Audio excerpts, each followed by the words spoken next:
Yes, viewer, welcome to this program. This is the last episode of the Pan-African Friday for this month. Of course, this is the third month of the year 2023, but also the last week of the third month of 2023, but also this episode, particular one, comes as the last episode of the March month. It's also the 13th week of this year 2023. From wherever you are following us, on whichever platform you are following us, we appreciate your time, and we are going to be with you for the next 1 or 2 hours as we look at issues that affect us as people of this continent of Africa and beyond the continent of Africa, issues that concern us as the people of Africa, the Africans who are living in Africa, and even the non-Africans who are living in Africa or outside of Africa but believe in the African cause. Today in the studio, it's a full board. We'll be hearing from us. My name is James Mututa, and I'll also be accompanied by other usual panelists on this program as we look at issues that affect us. Kampala, apparently today, is rainy. It's not cold, but there was some good rain in the night, and I think people who have not moved out by now may have it difficult sneaking through the traffic jam of Kampala as usual.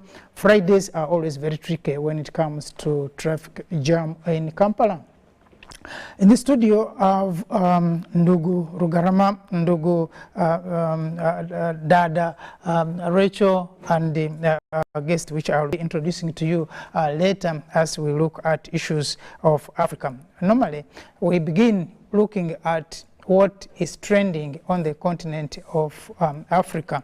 And today, the number of issues ranging from demonstrations to economics, to the visit of the American Vice President, and many others that we'll be looking at in that context. But before that, I think I'll ask each of us to be known to you by way of introduction, but also looking at what we on the program have experienced in this past week from the time we left each other last week. So I'll begin with the Ndugu Rugarama to let us know how your week has been and how has caught your mind on the continent. Ndugu Rugarama. Thank you so much, Comrade Mututa, and good morning to our viewers. From wherever you may be watching us from. We are aware, of course, that we have got different time zones. This week, I was struck by the former Prime Minister of Malaysia. I think now the final appeal, his final appeal has been rejected. I don't know if it is justice being delivered, or it is witch hunting, because that too happens in our global politics, although we seem to emphasize that that only happens in Africa. I can assure you that it happens elsewhere. Then there has been a growing rumor in America that Trump is, they are caving in on him, and anytime he's going to be arrested for the crimes which they say he helped commit while he was still president. I think that is going to set a precedent. I personally have got no grudge against President Trump, but his own people know why they are doing what they are doing. Now that you mentioned it, I think it is because I know many people following it, but they could also be understanding the way I understood it. The court indicted the president, the former president rather. Now, what does that mean? Well, that's why I'm saying that all the trends now, of course I understand the kind of politics that could be happening in America, especially when you look at how the former President Trump used to do his things. probably they could be this issue of America first, in my opinion, could have rubbed the powers that be and those who emphasize the importance of America to the rest of the world the wrong way. You know, there is a belief that if America is not exerting her powers over the rest of the world, then it is not America.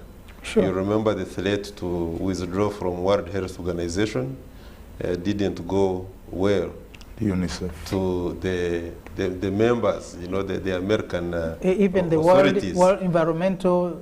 You know, then withdrawing from NATO, which was also being mooted by Trump's administration. Or Trump's The Iranian nuclear thing? They withdrew from the Barack Obama's. It looked as if it was, you know, you would imagine that probably Trump was all out to get the American authority out of what had been done by the Barack Obama's administration. But what strikes me is that, for instance, even now that we have got Biden, who was the vice president of Barack Obama, and remembering that Barack Obama lifted parts of the economic embargo from Cuba, Biden has not in any way, because the reverse was done by Trump. And I imagined that the former vice president of Barack Obama, now that he is in the seat, would come and say, no, I'm going back to what my senior colleague the other time did, because we did it together. They have not done that. That's America for you. Now, on the local scene, and that tells you, therefore, that actually the person that is in the White House is not necessarily the person that actually directs events in America and outside America. Then finally, maybe... Oh, before even you go to final on that, because it is a related a development with Boris Johnson. Yes. You know, all these so-called, these hyped epitomes of democracy, and you know, I have got a very different opinion about them, calling themselves democracies, have got one thing in common, and that is a replacement of democracy with hypocrisy. And they will say one thing when in actual sense they are doing quite a different thing altogether. One is calling it recently, that's a democracy. that too.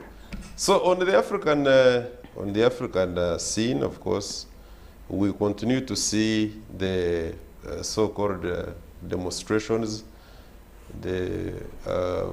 Some countries on the African continent that have been having the section of masses outpouring on the streets.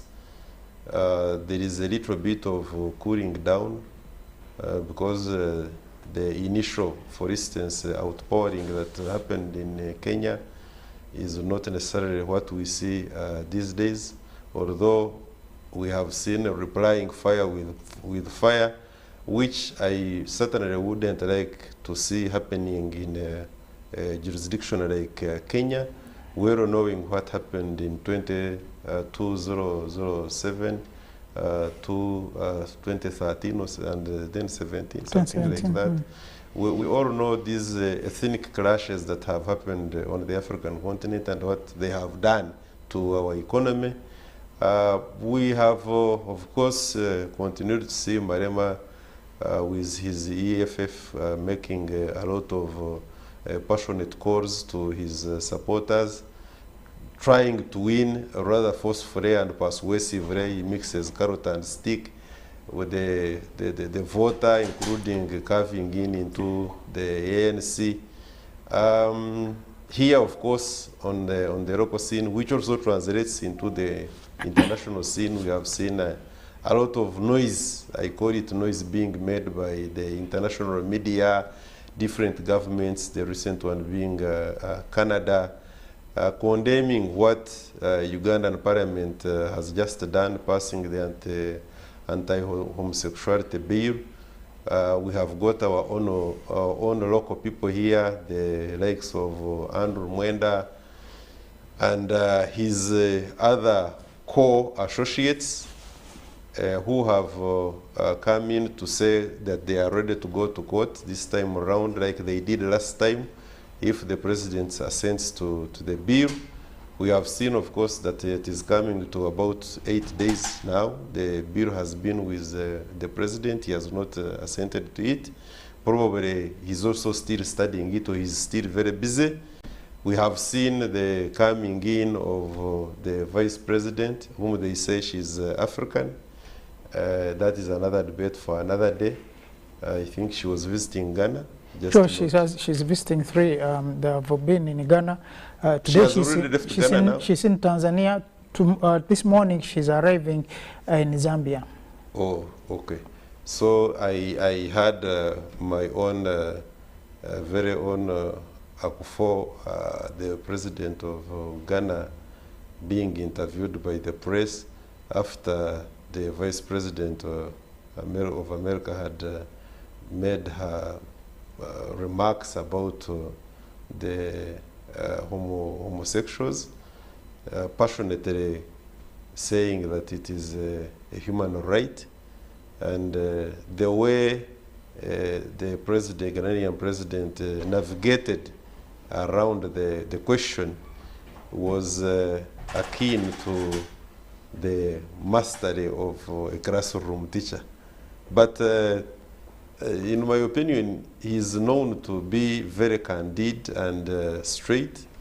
I would have loved, unless he's scheming something, I would have loved him to take the bull by the horns and answer directly that this is something that we are not going to have.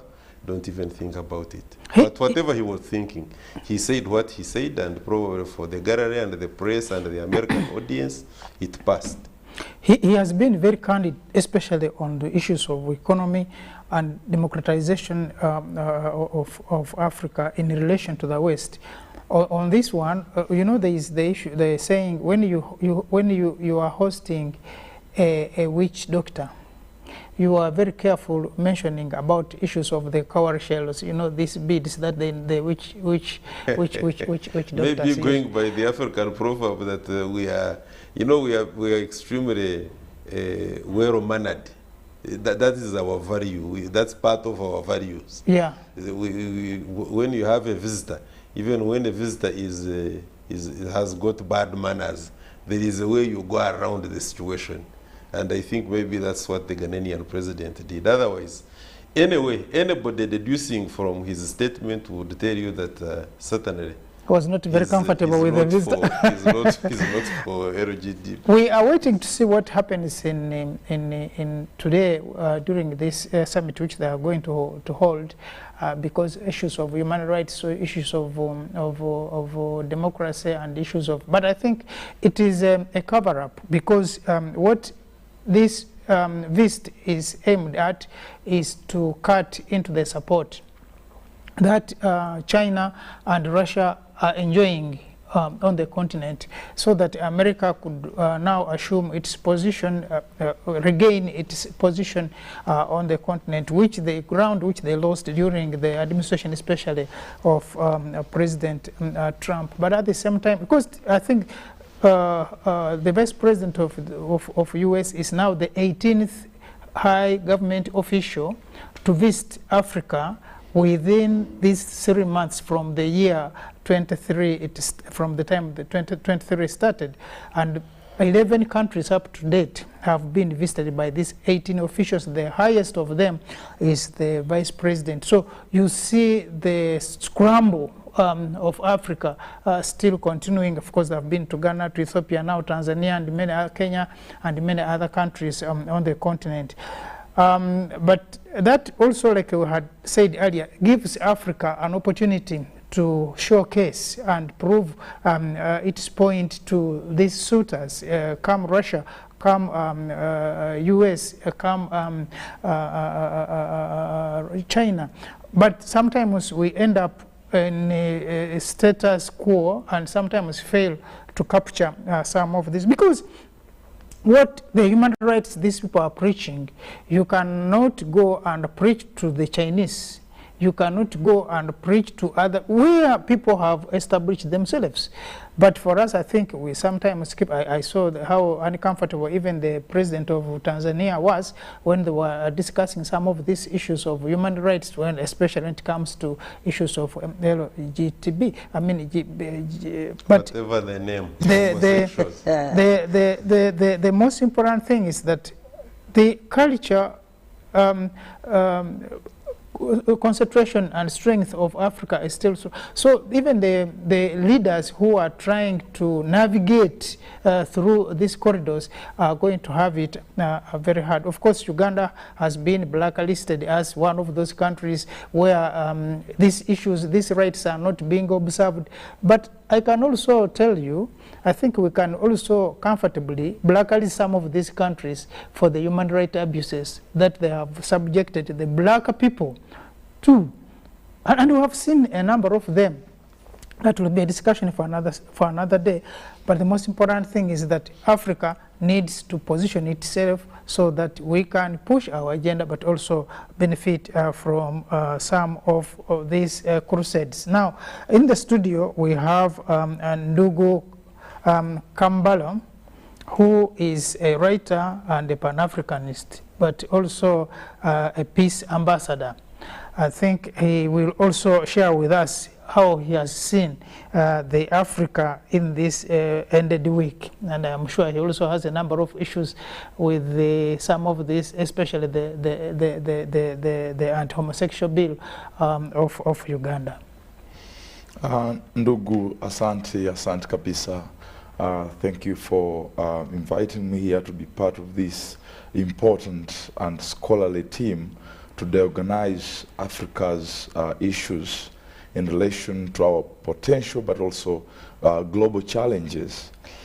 Basically, I had a trip to Asia, and I was able to meet government leaders, but also had an opportunity to move around companies in South Korea and some other countries in Asia.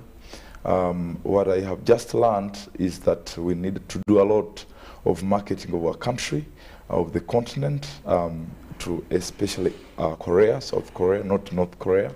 Yeah, but even North Korea. Course, North Korea was a very strong ally to us until he was threatened, and so many countries don't want actually even to tell publicly that they have bilateral ongoing relations with North Korea. They can go there. Basically, what I can mention is that we need to work around turning all our natural resources to benefit our countries, our people. We are seated on a value of minerals more than 489 trillion US dollars. These are not yet tapped. Although for the last 600 years there has been exploitation of our natural resources of our people to benefit not only the continent but also but the rest of the world.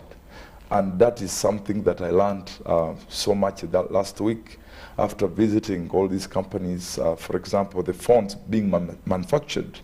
Everyone knows this, that all those minerals come from DRC, the lungs of Africa and the world. Actually, on that, according to, again, the discussions that the Vice President of America had with the President of Tanzania was to set up a factory in Tanzania that will be processing minerals, basically, especially the batteries that are going to be feeding in the European and the US markets in the new cars.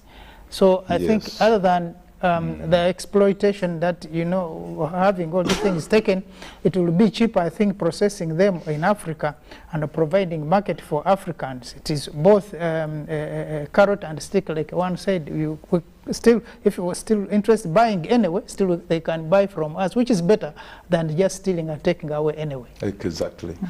So in that, it means that because of our poor leadership and poor mindset of the 1.3 billion Africans they have towards the continent, that now gives gap that everything we have in our potential does not actually benefit us.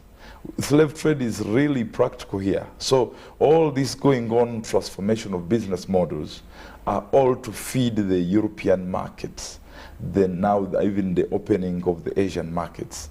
And the jiggers, the malaria, the fever, the poor infrastructure, the division of Africans must continue at the cost of our future. So I learned that, and I must say on this national television that not until our leaders, our African leaders at the African Union, the LOCs at the grassroots, the religious leaders, the cultural leaders, the business entrepreneurs unite towards a common shared vision of integrating Africa as one country with a shared value system, values, then the rest will be history. But I can say with what's going on, even a simple statement to say LGBTQ is not part of our culture that we have practiced for the last 5.5 million years, then there is trouble. To defend your own food that I eat katogo, you know, every morning, and in the evening I take ushera, because my grandfather and grand-aunt is what builds my immunity. Can you imagine? To enjoy your own culture, you have to pass through, you know, that's why they have changed the language already. Bagamba, Baugera Nimi, speaking in tongues. Can you imagine? A head of state who has been given a vote to fail to defend his or her own people's culture for the interest of the donations or grants or even money to go into their pockets or in the next election. Oh my God, we are doomed. We are doomed. And lastly, as I update you on what I really got to know, is now the interaction of the whole world. There are many visits that are going on. We have the president of China planning to actually visit Russia again. We have the president of South Korea who's planning to visit Kenya, and thereafter visits President Biden in the United States. We have a lot of interactions. Russia is planning now, of course, to participate in the BRICS summit in South Africa, and the conversation of Russia winning Africa and containing it and consolidating that relationship. And now Ukraine and Russia's issues dividing Africa. That is critical for us. Now, for me, as a Pan-Africanist, I will go beyond even Russia. What do we have to tell Russia in this case, if we are saying we are in for Russia, we are in for America, all these summits, China is planning also to host one China-Africa summit.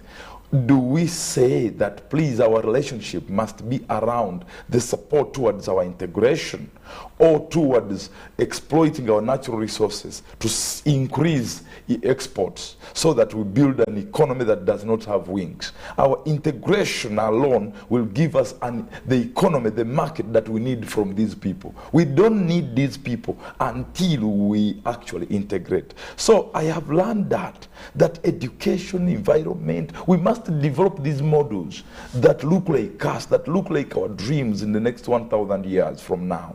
So back home, of course, it's the same chaos, but I beg the president to endorse the bill before him, because it will make us to lose the game of negotiating with the West. I'm traveling to the United States next month, and I'm going to be a panelist in one of the biggest summits to do with business and trade with Africa, and I think President Biden will be the guest of honor. So I feel the president signing that law before I go. This is just a youth-related event, but it helps us, the young people, to go and sit on the round table and negotiate our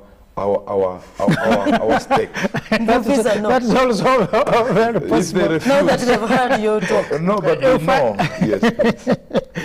Yeah, all these things sometimes, I remember, because I remember even the president of Tanzania was begging the U.S. to continue the visa allocation to the country, that they are very strict. But of course, I think the good positive on her, they were saying she's better than her predecessor, who was who was a dictator. Of course, they were saying many things, who undermined a lot of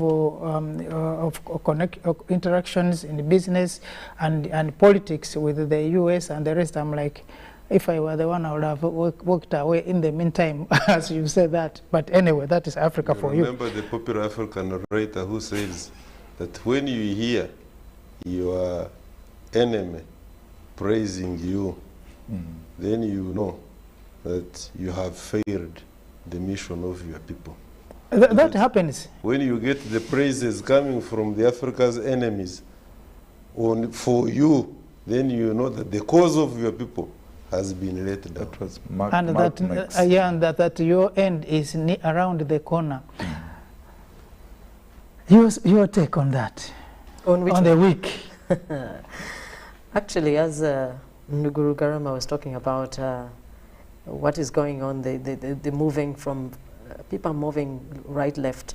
Actually, it reminds me of that biblical passage where it's in Job, the first chapter, where God was asking the devil, where have you been? And he said, I've been everywhere, east, west, north, south. That is what our friends are doing. They're globetrotting, they're in every direction, seeking to get what it is that they want. But I think for me, on the international scene, my eye has been caught by the back and forth between China and US over Taiwan. I was looking at Taiwan, which has a mere 24 million people and an economy of $1.3 trillion. Can you imagine? And we in Africa, they are projecting that all of Africa by 2050 will just be reaching 29 trillion if we get there. That is dollars. But it's interesting, why would these two behemoths, because both of them are huge, be at odds? China's case is more understandable because Taiwan is really part of China. No one says it is not. But you wonder why US, that is so far, would actually be steeped in trying to pretend that Taiwan is not part of China. The most recent incident is that the president of Taiwan, it's an interesting arrangement, they even have a president, and that person is transiting through America. You wonder why someone who's going to Central America, Guatemala and Belize has to go through the United States on her own personal jet. But global politics has become increasingly more interesting. China, with the new confidence, the population size, the big economy, they're saying, look, if you entertain this woman as a sovereign of China, there will be repercussions, and big ones. The last time that the US overreached itself, and Pelosi was Speaker of the House, actually went to Taiwan without China's approval, China showed its anger by launching a massive military exercise off the coast of Taiwan. There were fears that it would besiege it finally. But I think that was a very big reminder. And now the same woman has invited Speaker of the House now, Kevin McCarthy, to again go to the same place that says there will be repercussions. But the long and the short is that, just like Nduguru Garama says, the world has changed. It is no longer one big boy, who was America. There are many aspiring big boys, and they have quite a punch that they can land to cause trouble in many parts of the world. So it's interesting also that the US Vice President is here in a very sedate fashion. It's soft power. US is used to being loud and forcing itself on others. So the fact that the Vice President would be here in a very sedate, very low-key sort of arrangement makes us wonder why. They were used to telling us and to stop every activity because the US Vice President is around, but not so. Nowadays, we have routinely presidents from France and the Chinese delegates and so on and so forth. So, like my brother was saying earlier, it is for Africa to really present its case forcibly for one time, to actually negotiate deals that work for us, to actually make a case that is tenable for the ages. Not this business of cutting deals in back rooms to benefit one family. So, for me, that has been most informative concerning where the world is going today. The big boys are fighting over so-called little people to further their interests. That is interesting, because they used to have the space all to themselves. Nowadays, we have aspiring big boys, including Turkey, can you imagine, including India. People are saying, people have finally discovered, unlike many of us in Africa, that you get what you pay for. You have a meaningful presence on the global scene if you've earned your economic weight, if you've earned your diplomatic weight. It is not a case of saying, like my brother was saying, that much of the stuff that powers AI technology in particular is out of the Congo. That will not earn you respect. What earns you respect is controlling your stuff. What earns you the respect is drawing the line in the sand. What earns you your respect is being one who cannot be diverted from your core interests. And your friend, I expect you to talk about your friend who is also in trouble. I don't know how he's going to also circumvent. He's having trouble on the African continent in his territories, and also having trouble back at home, France. True, and the French example is really instructive in that these people have really lost ground. Once upon a time, not very long ago, that very same man was touring parts of Africa, still in a sedate, low-key, sort of apologetic posture. Not very long ago, the Western powers were so big and so huge, even the president of France could not visit Africa. What for? It was always you going there. Yeah. But now they're in a place where they have to make their case afresh, because they are aggressive new suitors who have better prepositions. So it is a prime time for Africa to redo the 1884, when was the Scramble of Africa? Was it 1884? To redo, 85 Berlin. okay, they are back to scramble. But this time we should do a better deal concerning what we get out of this. Because they're not going to let us alone. Yeah. At least if they don't get the resources, at least they'll start strife. Exactly. You have war, pakalast. So this is an opportunity. If they don't get if they didn't take resources, they will take humans. True. And either way, they will take something. Chomsky is that Jewish American. Yes. He's very clear about that. You read his book, yeah. Facts, Cordo, Facts and Fancy. Yes. He says that we shall make sure, as the developed world, to keep instability in the developing economies for purposes of continued exploitation of the same territory. If that will take outright war, we are prepared. And my biggest problem is that because Africans were not allowed to develop their artificial intelligence, because then they would be at work. But you see, no one, you know, there's a popular saying that says, the world owes you a living, but you have to work hard to collect it. There is no colonizer who will hand you the life you deserve. Sure. Either you're smarter or you're more aggressive, either way. Of course, the Eastern model, and I think it's preferable, the Chinese and the Indians, they have chosen not to confront directly. But they've made all kinds of headway by making sure technologically they gain all kinds of ground. They've made sure intellectually they're above reproach. So unless we develop something that will take us head and shoulders over where we left our enemy, he will not cede ground. Yeah, but again, that issue I think was raised last time when we were discussing issues of education, that we fancy education which is given to us by some of these allies, our enemy allies.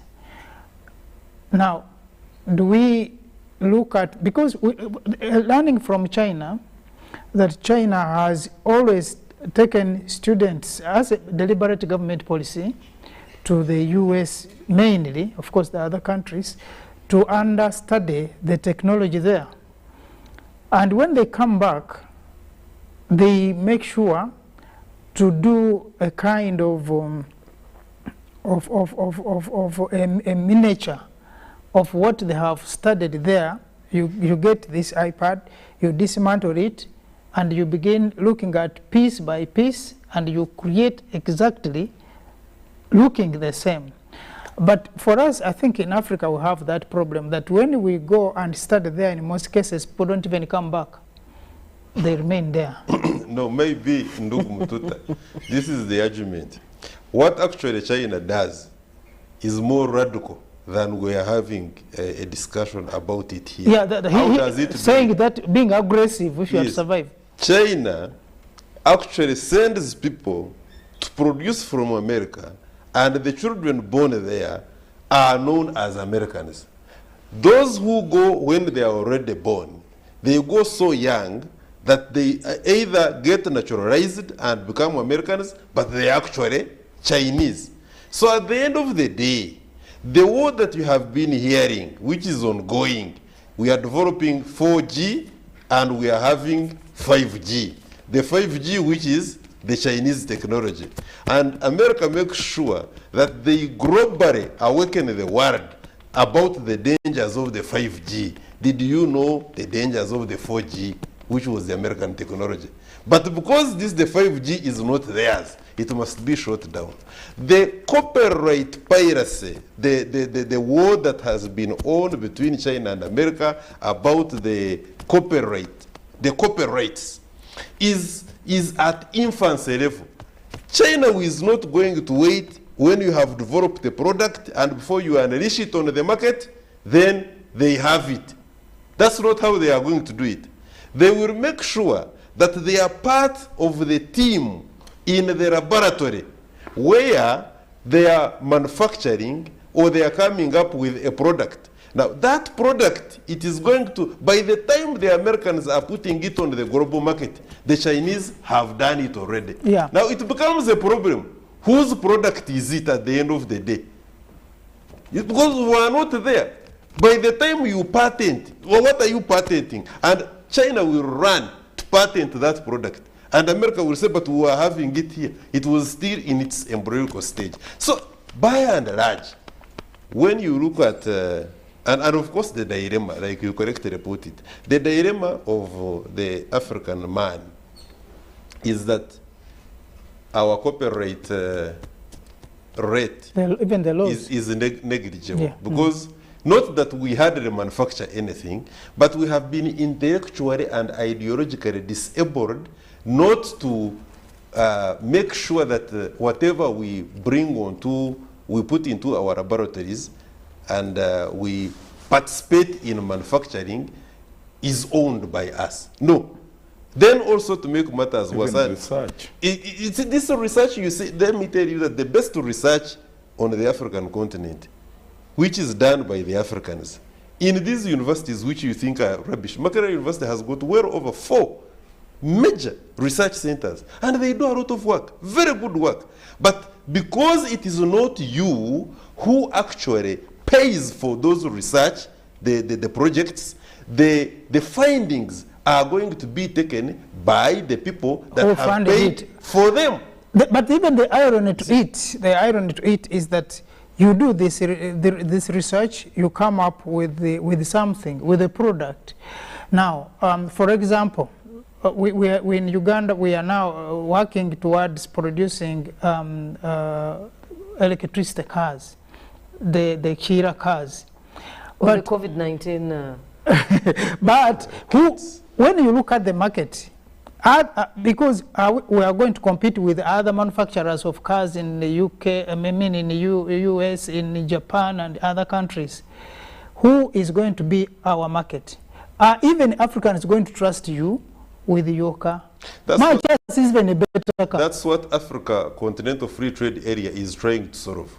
We are saying if we have got our indigenous technology, yes, we may have, of course, borrowed 1, 2, 3. And you see, the argument, by the way, which we seem not to get, is that for us, we are not saying we are not going to cooperate with Malaysians, we are not going to cooperate with Americans. No, Americans come, Chinese come, but we must be partners. Yeah, let's be we are no longer interested in the so-called aid.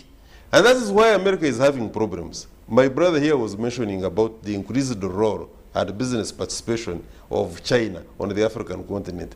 The last Sino-Africa trade put China, and the statistics as the biggest trading partner on the African continent, overtaking America by far.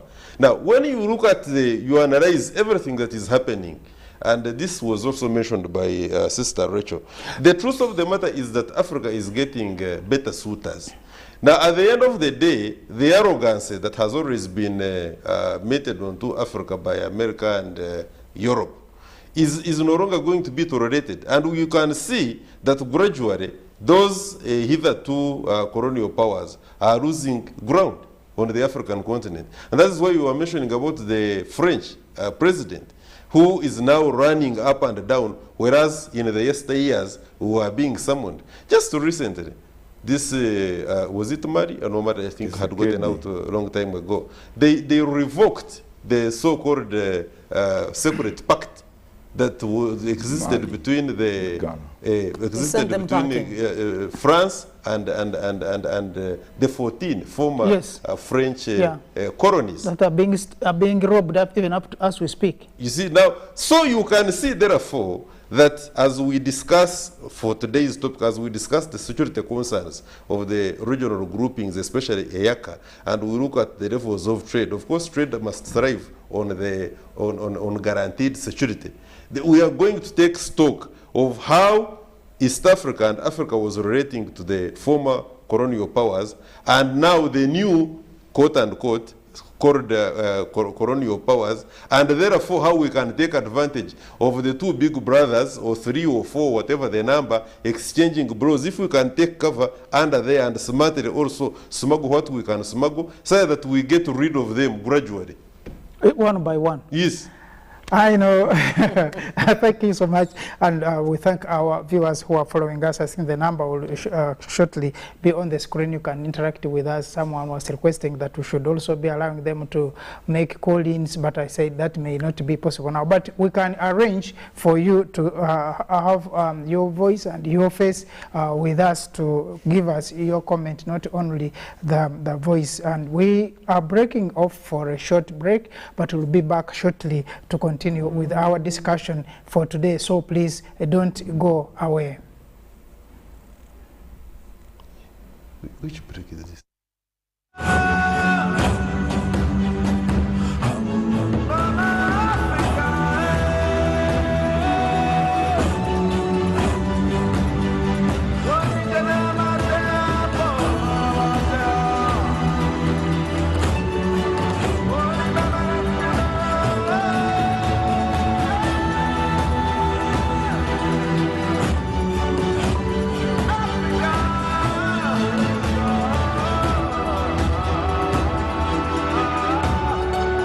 It's Freaky Friday from Airtel. Buy or gift. Buy or gift. Get freaky too! Dial *100 *10# to load a Freaky Friday bundle for you to enjoy the best offers on voice and data. To buy a bundle for friends and family, dial *100 *10#. Freaky Friday with Airtel. Buy or gift a bundle today. Dial *100 *10# to get started. Airtel, the smartphone network.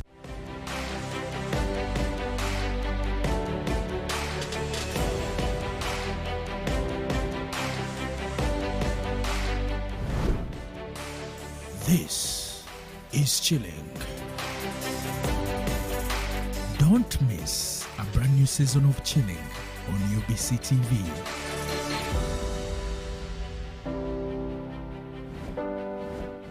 The Tales of Kasozi, brought to you by Uganda Communications Commission.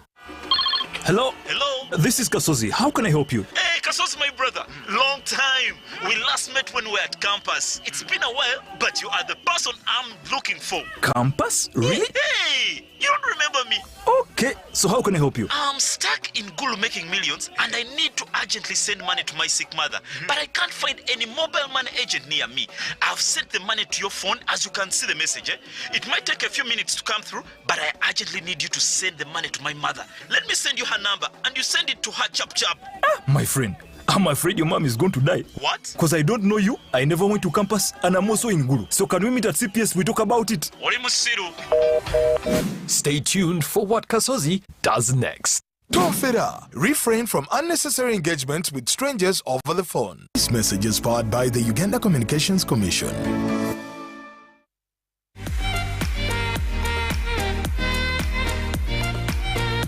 The stage is a world of entertainment.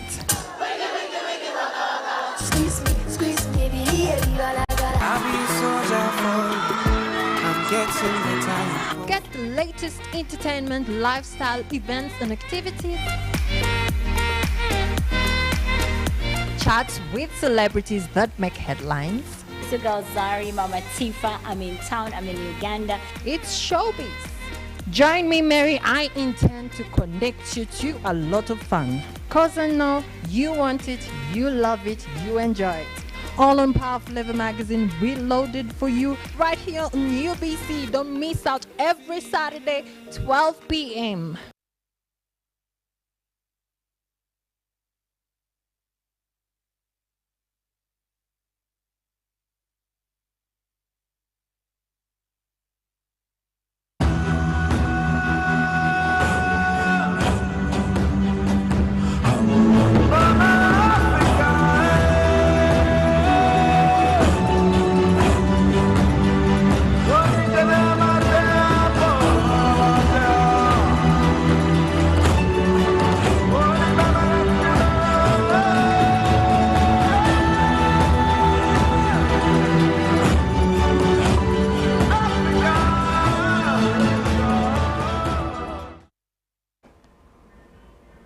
Yeah, welcome back to the episode. Like I said at the beginning, this is going to be our last episode of March in 2023, and this is the 13th week of the year from the time we started this year 2023. And for today, we are looking at issues of security on especially in the sub-region of the East African countries, and also the issues of trade, how the blocks, within the bloc, we are doing business amongst ourselves. Of course, it's another area which needs a lot of considerations when you see people struggling over smaller things, over the borders, over the taxes. And so how do we move? These are some of the things that we're looking at today. And to start off that topic, I will begin with the Nduguru Garama to look at how capable are we to trade together? Do we even have the volumes? Because remember last time, the justification for the president of Kenya to allow in the country the GMOs, the foods that are manufactured from, especially of course it was from Europe, was the justification that Africa doesn't have enough food to provide to the people of Kenya at the time of need, which actually I believe was not true. So Ndugu Garama, will begin with you on that issue of the trade within the East African bloc. How capable, do we even have the volumes we are talking about? Thank you so much once again, Comrade Mtuta. The creation of the East African community, which was way back then in the 60s, and it failed, and we are aware of the reasons as to why it failed then, was recreated, and now we have got a newborn of the EACA. The purpose the reasons as to why we recreated the East African community, among others, was to have a common market, common customs union, to have one currency. The argument, of course, being that multiple currencies is bad for business, because we know that conversion rate, even when you go to African continent, the rate of doing business is very difficult, not just because of the terrain, geographical terrain, and developed infrastructure, road network, bridges, railway, air, water, inadequate water travel, but mainly also because of the various currencies, to the extent that each country, the 55 or so that we have on the African continent, each country has got her own currency, which therefore doing business becomes difficult because we must convert the currencies in order to trade amongst ourselves. And to add on that, of course, the irony of which that with 50 or so countries, 52 or so countries of Africa, we have to convert, but we are converting into one currency, which is mainly the dollar. And with the dollar, it means therefore that the degree of conversion and whichever currency we are converting to is the one that is going to be earning interest upon that conversion. And it is estimated, the recent calculation, that we were losing well over $500 million giving it annually, someone, yes, giving it to the American government. Now, we cannot afford to be that stupid for a very long time, because it ceases to be stupidity and it becomes a crime. And foolishness. Now we have been committing crime for such a long time. Like a Trump. And we have got a history as to why that has been so. The trade on the, of course, the last stage of the EACA, as now it stands, is the final political integration. We must hinge all that against the presence of security, because Africa, and East Africa in particular, has been a beehive of the insecurity of all manner. The rebel activities in Uganda, for a very long time until the advent of NRM, we've been having coin. Even when NRM came in, coin has been operating in the majority of the parts of the north, and we know the amount of destruction, both lives and property, that we have had in the northern part of Uganda. When we had the likes of Aris Rakwena and other isolated groups in the east, almost threatening the Near East, Mbare and Jinja, we also witnessed a lot of mayhem.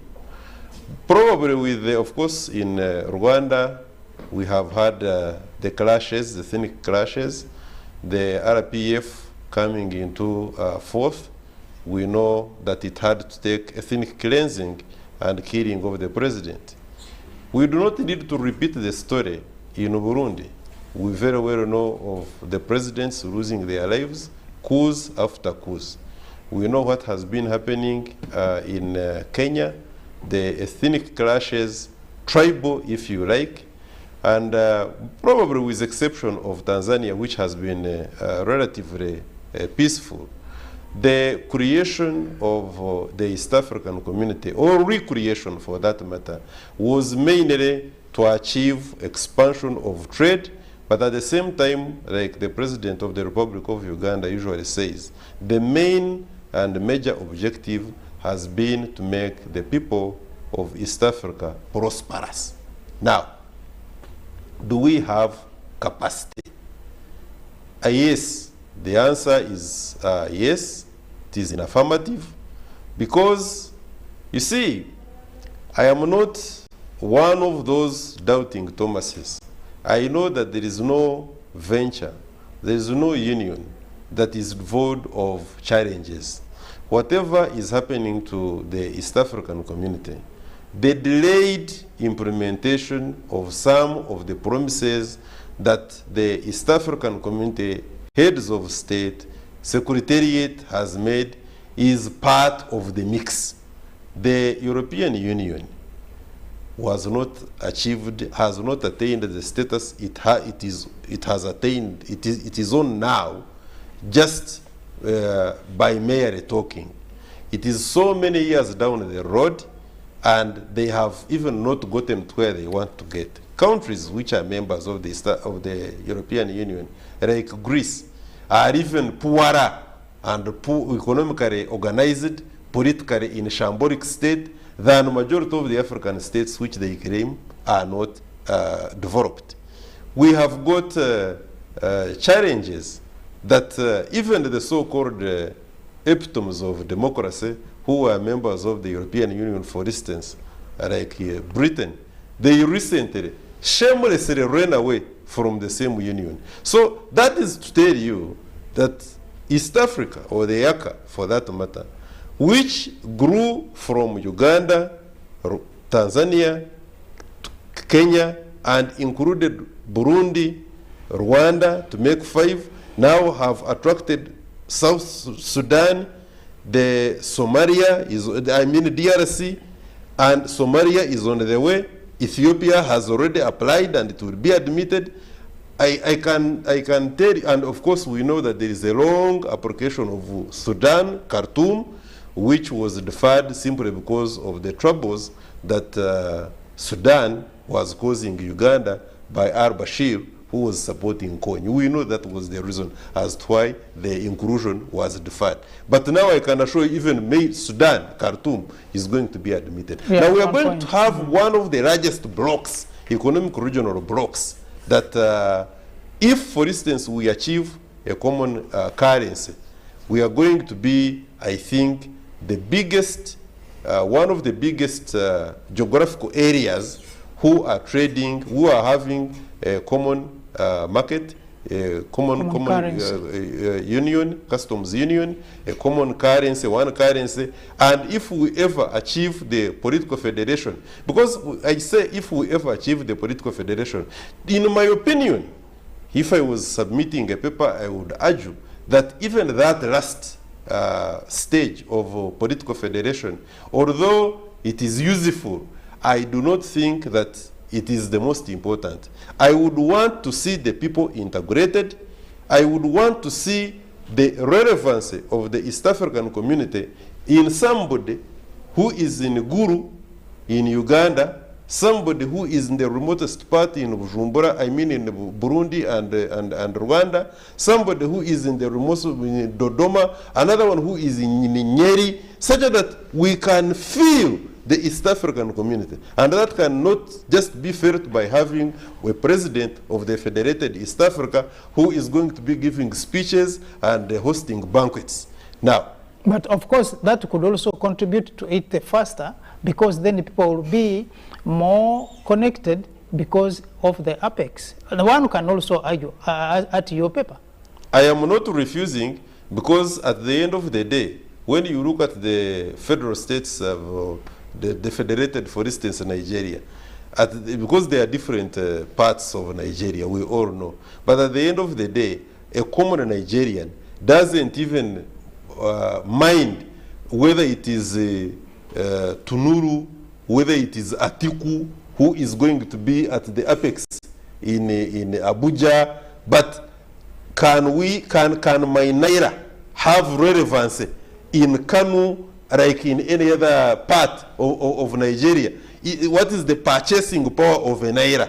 What is the cost of doing business? At the end of the day, yes, it comes the same thing here in East Africa. Yeah. As a way of concluding on this, that here we are looking at a population in the East African region. Currently, I think we are, without including these other countries. Now, when you add, for instance, DRC, which recently was admitted, where they are about 100, or 80 to 100. 80 to 100. You add them on the 54 or something of Uganda. You add them on the Nigeria. We are close to 300 something, or we are about 350. A population of 350 as a market. Now, 350 as a market is very different from the 54 market population of Uganda. When you are capable of selling your products, like we are capable of, say, get milk products and we take them to any parts, because we know, for instance, that in DRC, they do not have milk products. Now, if we can have that increased exchange, and now I can tell you, last time when we were here, I was giving some practical examples of what the East African community has so far done to a country like DRC, We used to have informal interactions in terms of trade. But here is a situation whereby the fabricating, the fuel industry, the fabrication industry in the DRC is mainly being handled by the Ugandans here. You look at our Katwe boys and what they are doing there.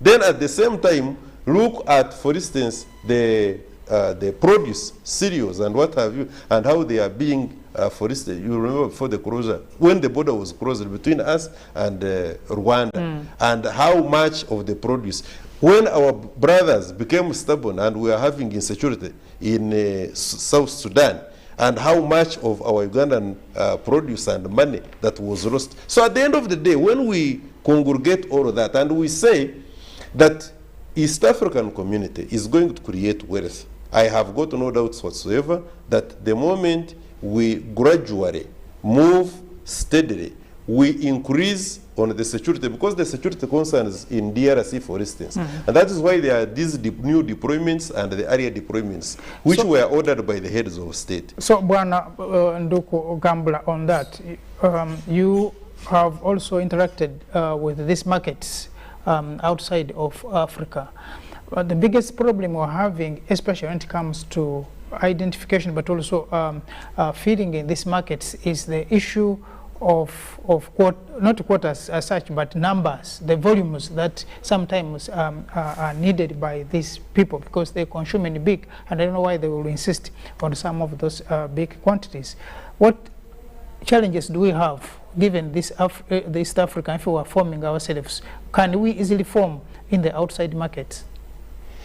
First, one, I want to share with the viewers that there was a war of the Americans they fought, was called the Tea War, that became the catalyst for America's liberation struggle, to cut themselves against the British. Remember, these were British who had gone to conquer the United States and those territories. That war united the Americans to say enough is enough of their exploitation. Even if they are our parents, we have discovered a very fertile land we can call our own country. That was not 60 years, no. Did not take a long time. But because there was a common interest amongst the few people who wanted to have a place called America as their home, they fought tooth and nail against that tax that even lacked accountability. They were challenged by the common enemy, whom they conquered, and later United Kingdom told them, yes, you can now be an independent state, which is the today's United States of America, that is the superpower of the world. Using that example, I will start my description with a question. What is that war that is uniting Africans to achieve a shared common objective? My elder, who is a scholar, has ably given you punches of what's happening and some of the root causes. After slave trade, colonialism, all this, it seems Africans have no justification to understand that we have a common enemy, and therefore we must now unite. Unite now, not tomorrow, so that we can use this time to liberate ourselves permanently. Now, using that basis, I can answer your question. Let me share with you with the scan that I have with over 300 people in East Africa. For example, we have not even managed to shoot a GDP, if you join all of us, of probably $1 trillion. Because Taiwan. Exactly, you're bringing the example of Taiwan, just 23, 25 million people. South Korea, 52 million people. They're already more than $1 trillion. The 1.5 billion Africans, live alone even in East Africa, are still staggering not to even reach $2 trillion. China is right now staggering at $18 trillion. US at $22 trillion. Oh my God. What's going on around the world is the one who has the economy has the future. But how do you build the future without an economy? You need peace and security as the foundation for your economic prosperity. Let me use this example, that it has reached a time when we go to recall our heads of state, so that they understand that now it is the time for them to invest in our joint security and peace mechanism. So that with peace in DRC, which has all these things, the called minerals that would actually enable Africa in just less than 5 years to become a 17 and above trillion economy, just with the stability of Congo alone. And using the raw material, the minerals, to actually build Africa, it will not even take us 5 years to become the next superpower. But actually, not cutting your point short, yes, on please. That, it is also a problem that some of the heads of state of Africa are also benefiting from the trading and the smuggling in the DRC. And the slavery. Exactly. Let me tell you, I don't know what time you have, I don't know. But that limited time you have given me, I want to cry with the people listening to us, watching us right now, that when election time comes, let the Pan-African spirit guide you in how you vote for the next leader. Whether at LOC1 or at head of state or at MP, now it is a time Africans got to build their own integration, because that's the only way we can now move to the next level. But without that, where our leaders can sit down and say, you guys, I think we have eaten enough. Why can't we have one president, for example, so that the rest can be governors? Those are the ideas, because the market we are talking about, we spend even more to get that market. The market is already in Africa. If you produced a killer vehicle in Uganda, I like now what's going on between Uganda and Kenya, that they are able to sign a letter to His Excellency, the President of Uganda, to say, we need 18 buses. There is a communication that already came from Kenya requesting killer buses to go to Kenya. That is where it must begin. Not thinking of your former colonizer, even now your colonizer, to say you can become rich. They must invest in your conflict. They must make sure that the Muganda does not work with the Muchori, so that as we fight each other at midnight, they are exploiting our minerals, taking to build their economies. Forgetting this, there is a new model now. After visiting all these countries, they want now to come, because they have understood that Africans are waking up, pole. Let us go now to the forests of Congo, explore those minerals by ourselves. If they want a refinery, we will build it, but all the products are not for the African consumption. Still, there is nothing we are benefiting. I don't know, it's like you are removing money from the left pocket, you are putting in the right pocket. That's the model they are bringing. We don't own banks. We don't own the currencies. The mineral they get, like gold, is what they take to their reserves. Then that stimulates their value of their for their currencies.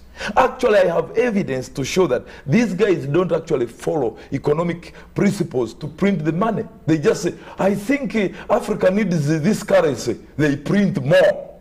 They just supply us. As they are supplying us, we think the dollar or euro is what? It's all about printing, not following economic principles. So in short, I must say that let us have 54 countries, first of all, to sit down and say we need peace and security in Africa. What is the contribution of each African country towards a grant, a common grant that can facilitate a common Pan-African security mechanism for peace building? Because we need not to think that peacekeeping is the way forward. We need to make sure that we have cross-border interaction of our people, so that now cross-borders are useless. We remove them, but the people cross the border and this side are able to trade with each other. That is where it begins. Then then we invest money in peacemaking, making sure that these governments sign agreements that we are not going to abuse. I'm very happy that I started this journey during the Global Peace Leadership Conference in Munyonyo in 2018. We had all African leaders there, and I thank His Excellency the President here, who was able to chair the session. And we have the Kampala Peace Declaration, 2018. It is now at the UN. Can you imagine? At the UN, but at the African Union, they are looking at it like this, but the Muzungu has it there as a threat towards their sustainability. Of course, as you wind up your point, part of the problems that we have been having as Africans, especially in attaining some of these crucial positions and a lot of the things, is also the weakness which seem to exist at the African Union. That is why I'm saying the desire for Africans must begin with turning all this we are talking about as a Pan-African spirit. Sure. Twinokomyawo muzimu guli gw'abajjajja baffe ogw'okwagala Africa kubanga we are the original people. The original people cannot beg. The original people cannot lack technology. The original people cannot have bad roads like the road I saw that side of American Embassy behind there. I had a patient. At night I drove my son, but the car almost killed the child before even reaching the hospital. The original people cannot lack a competent curriculum. Can you imagine? We build the pyramids, Africa for long. The technology. The technology. In fact, one person was saying that this issue of remote, of wireless, started in Africa. That we could even have done, we could tell when the rain is coming, even without reading through the machines.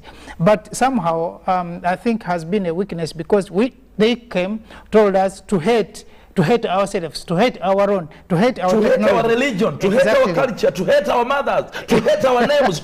Now this is the debate. Now they are telling you to hate women. To hate women. Can you imagine? This is where Rachel and hate men. And now this is the debate. Whoever is listening to us, I really don't want to touch things softly. This is now the battle of the youth because the elder seems to be fearing what is the next meal. Now, the young people on the continent, we are the continent with the strongest and the youngest population, 78%. That population must benefit our integration. I want to see a new curriculum that is implemented across all countries so that now the new curriculum can be able to build a new generation of where children do not graduate based on what they are getting on paper, but what they are producing into the market. So that now we have medicine that is manufactured by ourselves, so that we have vehicles, so that we talk about railway. We have now signed in $9 billion of resources towards Korea to build our own nuclear energy system. We need money back in our economy. So Makerere University, where are you? Where is Nkumpa University? We don't want to hear you are Napoleon. What we need right now is to see the religious leaders to teach, to unite. Deepen Pan-African values. We want to see kingdoms unite. Where are they? Where are these kings? They are there in the constitution, but they cannot even talk, even to even say we came from, even to teach us our history. So I must say, colleagues, that we are not going to tolerate an economy which is 90% owned by foreigners. This is slave trade, and amidst our president, this is the last hour he has to actually unite the continent because it's the last man standing. Don't fear that Gaddafi died. You let him die. All these presidents, he left Gaddafi to die. So people who want risk, Museveni must risk because he is the only man still standing. So I mean, we need a passport. Let the president start traveling and meeting all the heads of state. We need a passport, one passport for Africa. We need a political federation. Let him say we are ready to finance him. Or he's using our national budget. We don't mind now. Use the budget to unite Africa because that's what we can use to actually remember you, Excellency. So Rachel, as we move on that subject, we are now looking at the East Africa moving in two fronts we are talking about today. The front of peace, but also the economics of it. Because to be able to attain peace, you also need to look at the issue of money. But also to be able to make money, you also need peace. So it is an issue of chicken and egg, which comes first. But the most important thing is that the region has to unite. One person from Goma is saying that East Africa community is not putting more emphasis on expansion. No, it's putting more emphasis on expansion instead of deepening the integration. I think, according to him, needs to say that people need to integrate. Yes, exactly. Those who are not fast can find others who are moving without have to wait for them. But now the issue is, how do we have this integration, but also going together with the security that we are able to attain total integration, but also federation at the end of the tunnel? I'm glad this discussion has now come to that. You asked earlier, I think you were asking Nduguru Garama, do we have the capacity to actually do what we say? Yes, the volumes. And the answer, yes. The answer is very much so. You're talking about the issue of security. I'm reminded about what was happening in the northern part of Mozambique not very long ago, when the Islamists in that part of the world opened war on the population of that greater area. They inflicted all sorts of injury, visited all sorts of abuse on the people of that region. However, our colonizers, who we'd like to lean on very heavily, were looking on undisturbed, because Total Energies in particular has a huge concession for gas in northern Mozambique, off the shores of that country. And it is they actually who rushed in and engaged the Rwandese government to secure their property. Sure. Before SADC could come to themselves to provide the troops that later joined Rwanda, it is SADC that has the interests of the people of Africa at heart. And so, as we speak, they have already contributed troops, and that area has been stabilized or pacified. I am trying to say that the African continent already has the capacity. What is lacking is willpower. What is lacking is a very clear vision. What is lacking is commitment to our common cause. Because when you see where we have applied ourselves, we've actually gotten results. Uganda does not have a big economy. It doesn't even have a big population. But when you come to its footprint in terms of security matters in this region, it is unparalleled. It is unrivaled. It's head and shoulders over bigger economies. We're talking about Tanzania, we're talking about Kenya. But because President Museveni has this Pan-Africanist approach to things, he knows, and he has known for a long time, that you cannot speak about economic progress, you cannot speak about prosperity when the people are at each other's throats. It just doesn't work like that. If it did, then Southern Sudan would be very far away from where they are now. Yeah. Because we know that with the breaking away of the southern part, they took most of the oil, if not all of it, in the southern part of the country. But because someone is ensuring that they're at each other's throats, most people in Southern Sudan can barely have a meal, let alone a place to sleep. So President Museveni, having understood some of these things, he has been at the forefront of making sure that Uganda, if the rest of East Africa will not join him, is very much engaged in pacifying these countries, because we are totally landlocked. For Sudan to be down means northern Uganda is down, and by extension the rest of Uganda. For Eastern DRC to be at war means we cannot prosper. For Rwanda and Burundi to be at war means we cannot go places. For Somalia to be at war, it means Uganda cannot meet its targets. So we were talking about the direct connection of security to prosperity. There is no separating those two. So because we are living in a particularly troubled part of Africa, and by extension the world, Uganda to prosper, the others must be pacified. People have been wondering for a long time, why would Uganda, with its small resource base, send 6,000 or so troops to Somalia? The other day, they sent about another 5,000 to DRC. But we know that they've had a presence in South Sudan. I don't know if they still do. I know they had a presence in Central African Republic. I don't know if they still do. But what we are saying is that when the peoples of East Africa and the peoples of Africa realize that if there is war in Algeria, Africa cannot say they are going to prosper. That is the day we'll begin to pool our resources for the common good.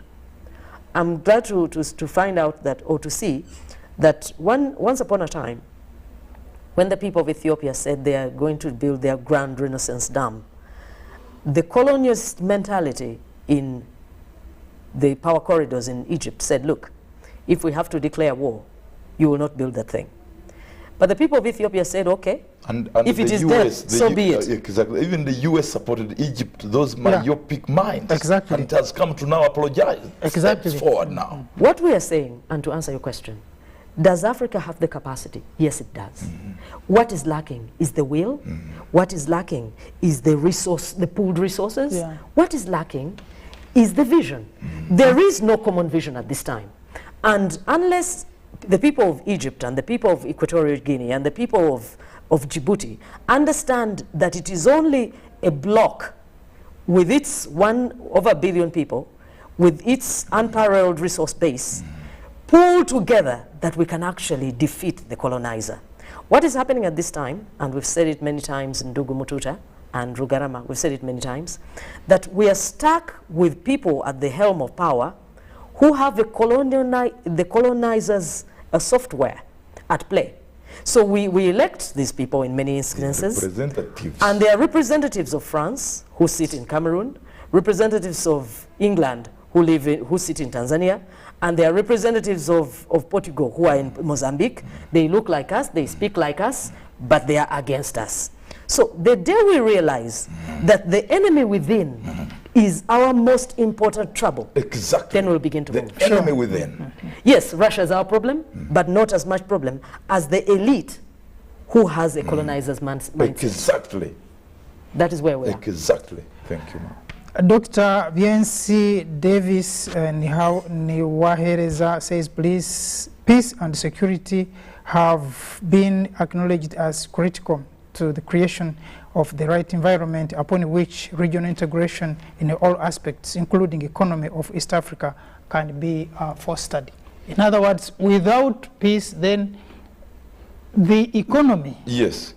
And after peace, the mindset. Exactly. Because there's many societies on this continent who have never had one war, but they're also not moving. Yeah. Yes, they're also not moving. At least we can understand why Uganda is not moving. We've been at war for a long time.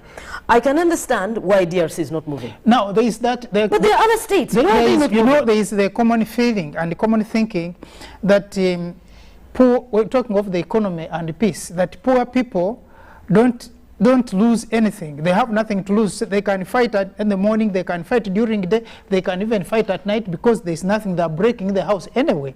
But there are also those you are saying have never had any war. So why are they not moving? There are also rich people who, the husband is sleeping in a kitchen, the wife is sleeping in the other side, and they are not also moving.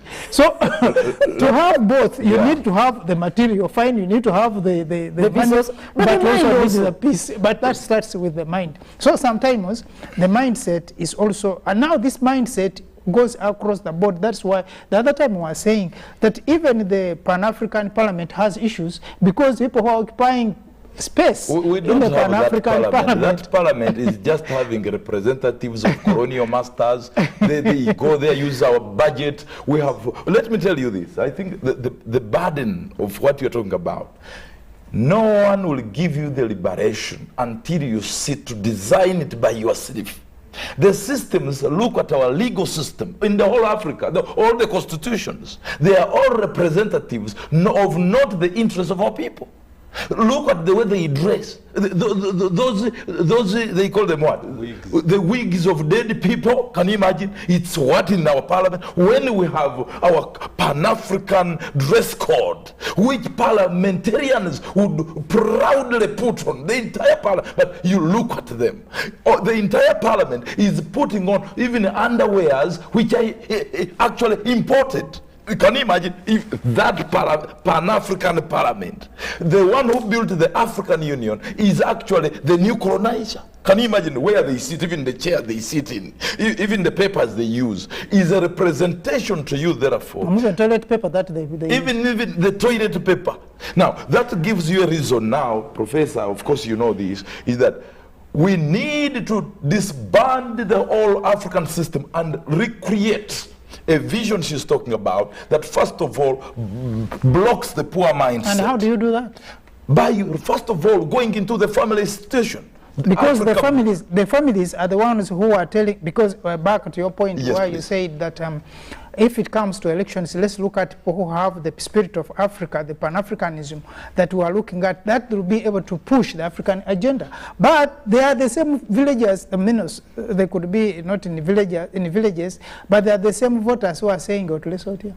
Now, power is in those people we have always undermined.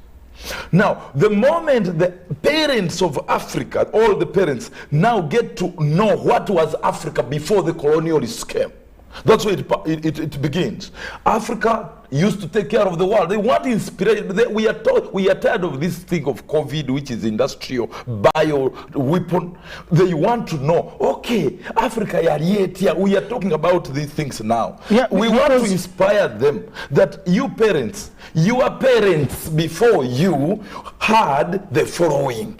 And if the whole world had allowed our parents and us to go on with the developments we had developed by our own mind and hands and knowledge and skills, we did not need the colonial education. They all stole these things from here, and now they are bringing them back. And they are showing that. So I want us to go back to the family. We tell these parents and say, hey, these children have dreams, colleagues. They want to be pilots, they want to be leaders, they want to be agricultural experts, they have dreams. Is it possible for these young people to actually achieve their dreams in Africa, not just going to Middle East, to our former slave trader? You get the point.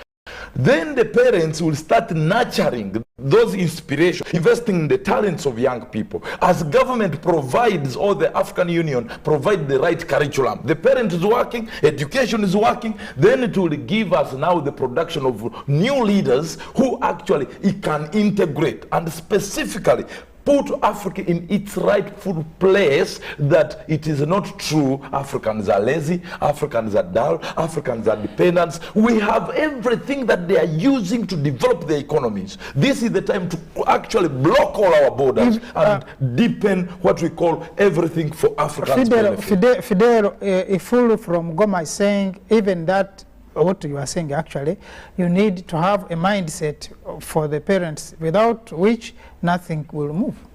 That's why internet, look at the internet you're using right now. What is on internet? 98% of the internet, of the whole system. We can actually, if we had leaders who are able to use the colonial tools like that one, but what is inside the iPad is towards the social media that deepen the right vision. We can actually use their gadgets, for example, to actually unite the continent. So, but we are not organized. Yeah, because when, for the last time when I think we're having here a discussion about the internet, when Africans go into the internet, what are they looking for? Exactly. What really annoys me is you know what really annoys me about internet more than anything else is the spell checker.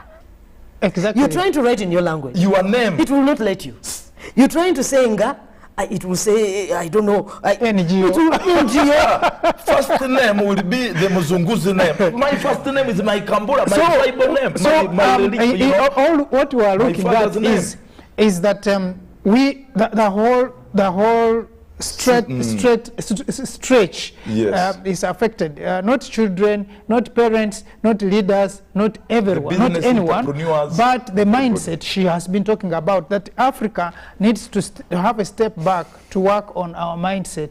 What do we believe that makes us Africans, and which is unique about Africa that is not the rest of the world? Some of these issues that we are grappling with today could not have come even to the level of parliament. I was talking to someone from Cuba yesterday, and I was asking, how are you handling this issue of same-sex relationships, marriages? He said, for us, because the issue is controversial but also sensitive, you are safer not talking about it.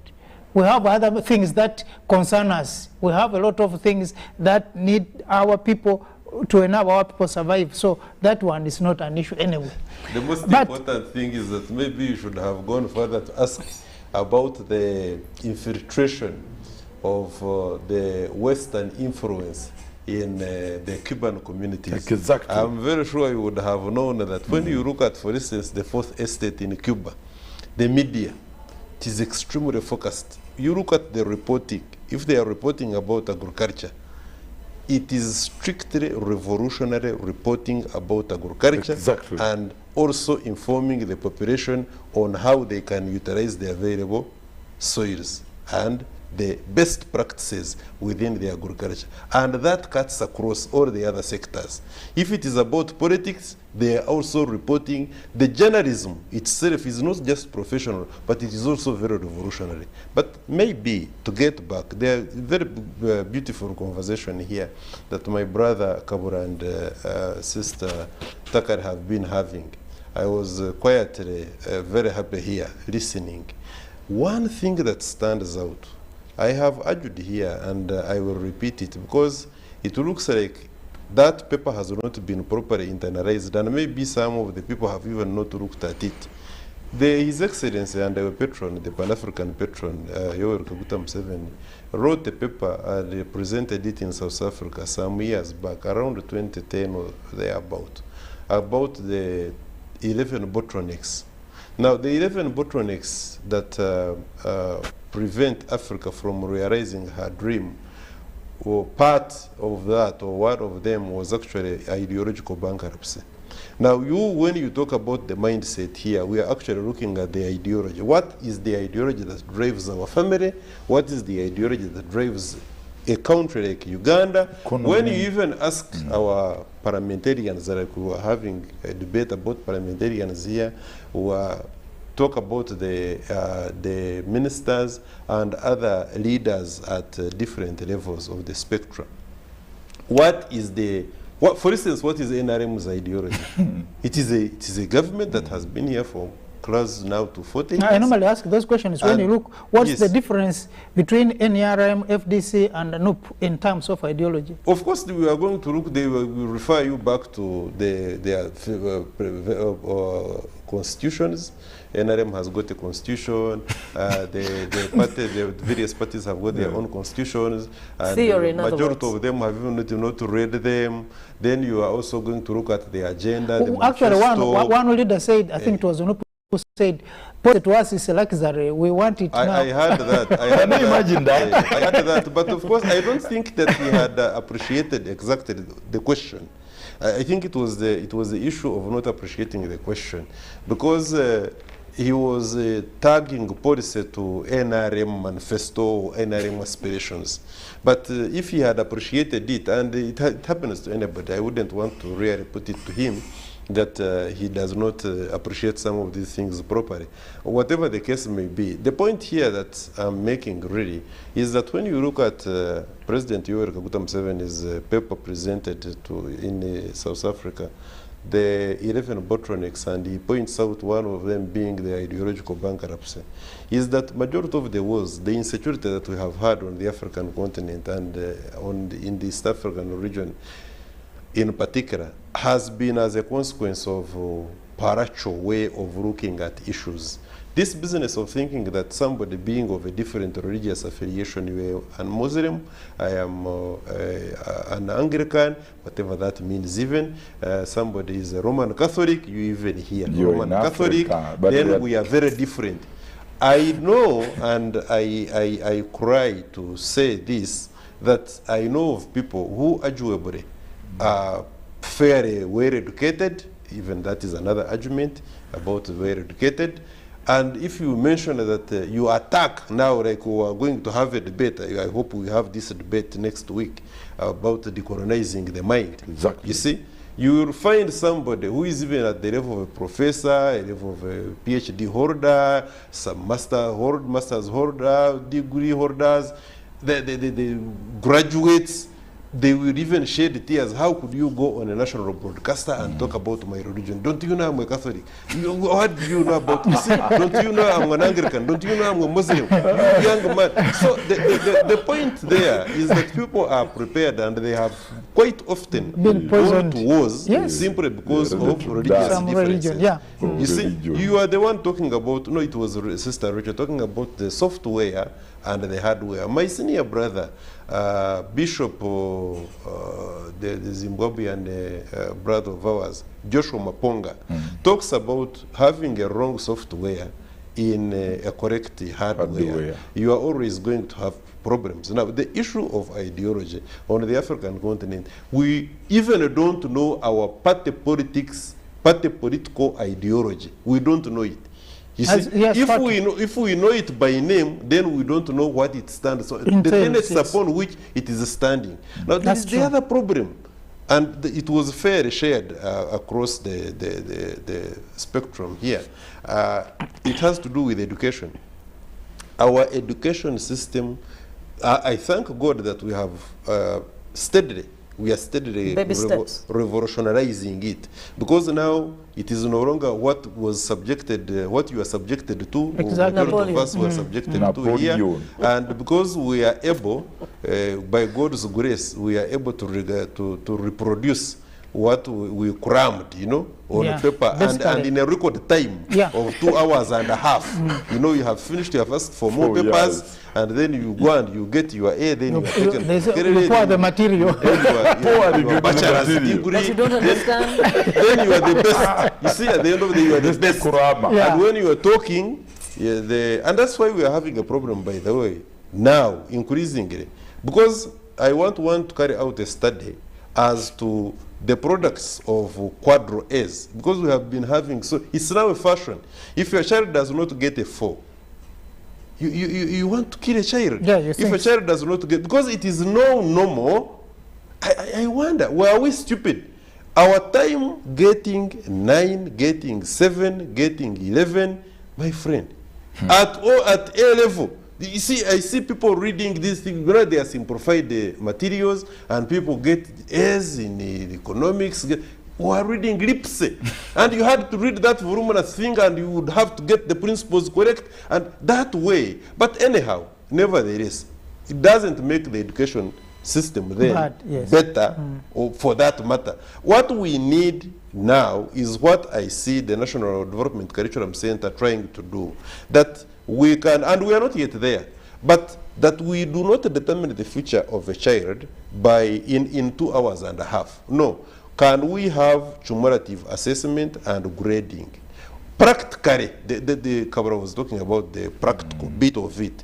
What are you able to churn out there? Your ability to handle, to get a skill. Because Malaysia, Singapore, I hesitate to talk about Korea, because I know the development patterns within Korea. I know what happens exactly there. And I know whose economy Korea is. I know that if somebody moved out of Korea today and denied them a certain market, I know what would happen. And I know as to why they have that kind of market. There is also a reason. But let me not go there. But there are certain economies we know, for instance. When we are saying Africa only contributes 2% of the global trade. Do you want to believe that madness? Oh my God, that's really? madness. The point is, who is computing what? You see, who is computing what? And at the end of the day, okay, the intra-trade is less than 15%. Why? Simply because we have constantly been divided.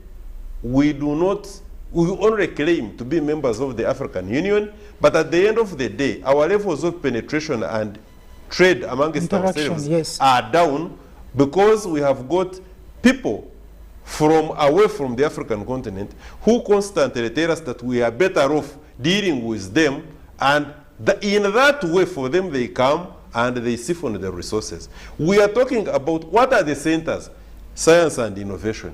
Where is science and innovation here? Even in our universities here. Is it because we are incapable of innovating? Absolutely not. No.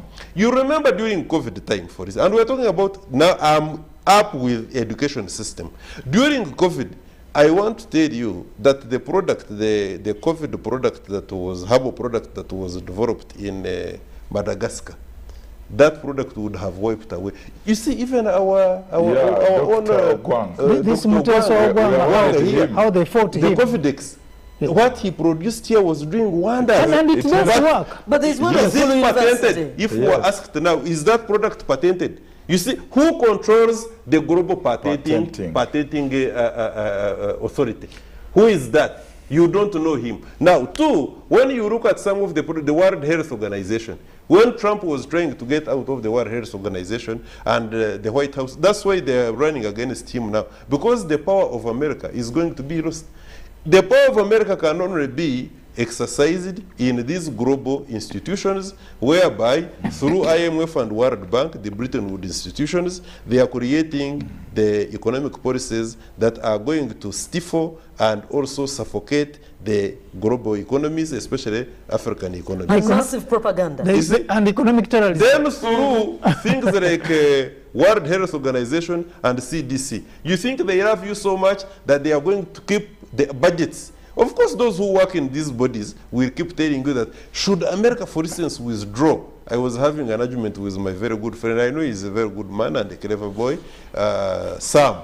He was telling me that, you see, the day, for instance, America withdraws, CDC withdraws from the sponsoring our health sector, we are going to collapse. I was like, so be it. I do not mind if I'm a victim of those people that are going to die in this phase. Let us die, so that the next generation will stand on its own legs. I like that. Our own innovation. But does he know that even the HIV/AIDS we spend money to treat diseases they manufactured? So partly the problem should not actually be ours. No. They have also to accept that, oh, Africa, I want that, I want to lead. And the bad thing is that when we are called for their conferences, these guys stand up like prefects, they stand up, they start greeting. 1 minute, the president of a great country, we're only taking pictures. What are you giving me? 50 billion in your country. These are not presidents. You know, and I wish we had an opportunity, the next generation of leaders, to understand this conversation. Now, this is the conversation I think all TVs must start switching on. Not TV shows that now divert us from the real component of uniting Africa. Transformation must begin with this. And I think we are on the right track, sir. Rachel, you are saying something. Yes, I was saying something. It's always refreshing to see that every now and then you see a glimmer of hope. We're looking forward to a day when actually that glimmer of hope will be magnified into this huge enlightenment. It will happen, we don't know, maybe 50 years from now, but we have to start somewhere. Sure. I was very much focused on the issue of security and its linkages to everything that we aspire to become. Mm-hmm. And that has caused me to believe, in reaction to what you said earlier, that indeed Africa has all the ingredients of what it takes to actually reach the next level. At the present time, we're in a situation where, for example, Uganda has been looking with 2 eyes to make DRC a very important part of the economic equation. But as you know, our contenders will never allow you to go unchecked. But I am glad to find out that it is not just here where this way of doing things has gained currency. Felix Tshisekedi has many drawbacks, I'm sure, but to his credit, he's one leader in DRC, at least in recent history, who sees the need to actually reach out to his neighbors to save himself, to save the Congo. In the past, in the days of Mobutu, in the days of Kabila I, and maybe even Kabila II, people were looking to France and to Belgium and to the United States to fix Congo. No one will fix our house. Nobody. Finally, at least in East Africa, we are taking a lead in understanding that our answers are within. Within. They are not The in enemy Harvard, is within. they are not in Cambridge, they are not in Oxford. If they could not develop answers for 100 years, they cannot develop answers now. Let alone developing themselves, their answers. So part of the rebel outfits we are having in DRC include MONUSCO and MONUC.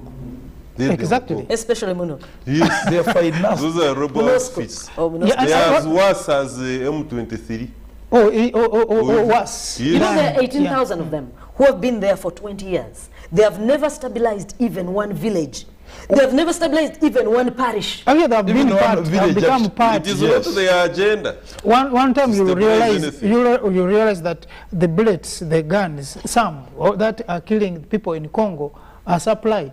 Then Not- who's not some, all providing of the them. security at the mines? The Exactly. conflicts are financed. All African Yeah, conflicts are financed by external forces. So these are some of the issues we have on this continent. And we then, like the panelists have said, we need the mindset, we need the sobriety of the leadership, and we need the strong leadership to be able to push Africa to the next stage. Without that, we are going to be talking.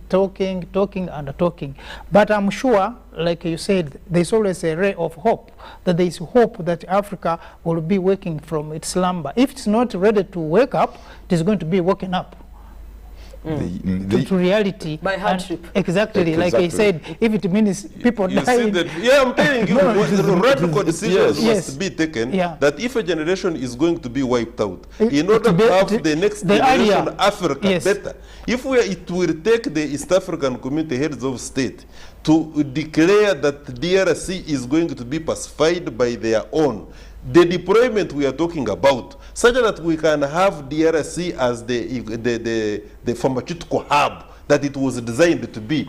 Thank God. But unfortunately, we have Rwanda in the occasion blocking and closing the border. But he's by himself. That is what we are talking about. So for Africa, this is where it gets now. Yeah, The younger people, viewer, please wherever get you are following united. us, space is not elastic, so it's time. We have come to the last bit of our program today, but we'll definitely be continuing with some of these discussions later in the subsequent weeks and Fridays on this program of Pan-African Friday. There is a lot of information coming in. People are sending in all the way from Qatar, from Kenya, from Congo, and from Burundi, but we will be reviewing them in our subsequent programs. So don't you worry, but always keep in touch, and let's have your views, which definitely will be relayed on this program. We thank you being with us for the last 2 hours, and we thank you for your tuning in to UBC. UBC is coming in up with more interesting programs. Please don't go away, and we wish you the best of the weekend as we continue and near the next week when we have the Easter weekend. Thank you so much, and thank you the panelists who have been with us, and thank you the team that has been behind this production of the Pan-African Friday. I wish you the best of the day. Thank you.